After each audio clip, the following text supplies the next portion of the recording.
بسم اللہ الرحمن الرحیم۔ حضرت مولانا عبدالحمید نعمانی صاحب فرماتے ہیں کہ ہمارے گاؤں میں غیر مسلم بوڑھی دادی رہا کرتی تھی۔ ہم انہیں کرانی دادی کہا کرتے تھے۔ کرانی ان کے بیٹے کا نام تھا۔ جب بھی گاؤں کی مغرب جانب باغیچے کی طرف جانا ہوتا، وہ بکری کو چڑھنے کے لیے چھوڑ کر پیڑ کے نیچے بیٹھ جایا کرتی تھی۔ کہا کرتی تھی کہ بیٹا، تمہارا دھرم مجھے اچھا اور سچا سا لگتا ہے۔ ہم پوچھا کرتے تھے کہ وہ کیسے دادی؟ وہ کہا کرتی تھی کہ تمہارے دھرم میں مردے کا بڑا احترام ہے۔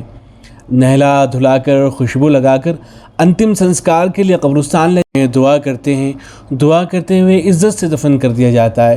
پھر بچے، بڑے، بوڑھے، جوان قرآن پڑھتے ہیں۔ آہا، کتنا لطف آتا ہے۔ کفن سفید سفید ہوتا ہے۔ میں تو دفن ہونا چاہتی ہوں۔ پتہ نہیں کس بندے نے جلانے کا سسٹم چالو کیا ہے۔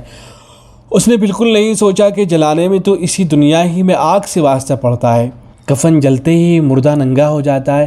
کس طرح کھور کھور کر کے چلایا جاتا ہے، اور بھی پتہ نہیں کیا کیا کرتے ہیں لوگ۔ ایک اور بات ہے جس سے تمہارا دھرم بدھی بھرا معلوم ہوتا ہے۔ مالک کے نام پر قربانی دی جاتی ہے، لیکن نیت پوری ہونے کے ساتھ گوشت آدمی استعمال کر کے کام میں لے آتا ہے۔ لیکن ہمارے یہاں تو پتھر کے دیوتا پر جو دودھ چڑھایا جاتا ہے، اس میں مجھے بدھی نظر نہیں آتی ہے۔ سارا دودھ بہہ جاتا ہے، انسان کے کام نہیں آتا ہے۔ آدمی کو پیٹ پر صحیح پانی نہیں ملتا ہے، اور اتنا دودھ دیوتا پر بہا دیا جاتا ہے۔ جب کرانی دادی یہ باتیں کر رہی تھی تو مہنت بابو بھی آ گئے۔ ان پر کبیر داس کا اثر تھا۔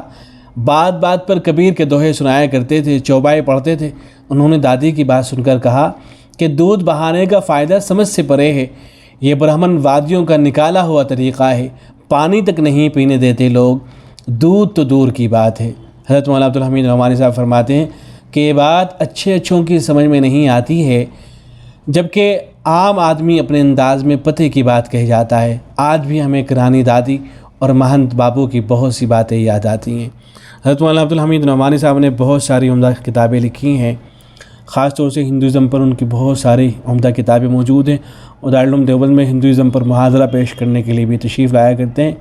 ان کی ہندوازم پر خاص طور سے جو کتابیں ہیں ان کو دیکھنا چاہیے، بڑی عمدہ کتابیں ہیں۔ السلام علیکم۔